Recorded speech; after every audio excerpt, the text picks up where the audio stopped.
27 জানুয়ারি চট্টগ্রাম নতুন রেলওয়ে স্টেশনের বিপরীতে প্যারামাউন্ট সিটির নিচতলাত হঠাৎ করে আগুন লাইবার ঘটনা সম্বন্ধে আরা জানিতে পারি।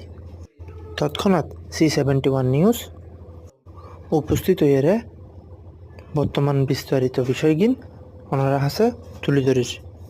ঘটনার তথ্য এবং উৎস হিসেবে জানা যায় যে বৈদ্যুতিক সার্কিট এবং ফিউজ উত্তোলন ব্লাস্ট হয়ে এই অগ্নিকাণ্ড ধরে। তৎক্ষণাৎ হোটেল কর্তৃপক্ষের পক্ষতুন দারোয়ান, সিকিউরিটি গার্ড সহ বিভিন্ন জন মানুষ মিলিয়ে এই অগ্নি নেভাবার সর্বাত্মক চেষ্টা করে। ফরদি তারা ফায়ার সার্ভিসের আনায়ারে এই আগুন নিয়ন্ত্রণে আনিবার বলে চেষ্টা করে। ফায়ার সার্ভিস আগুন নিভাইতে সক্ষম হয়। তারা এই বিষয়ে তারা দায়িত্ব পালন করিবার অনড় ছিল। আরও জানা যায় যে কি ঘটনাস্থলের মধ্যে হনকেও আগুনের মধ্যে ন ফুরে এবং আহত নয়। পরিশেষে খুব দ্রুত আগুন নিয়ন্ত্রণে আনিবার বলে ফায়ার সার্ভিস সক্ষম হয়।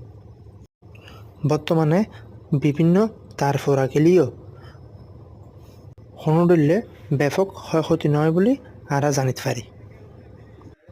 Iftekharul Hasan, C71 news reels, Chittagong.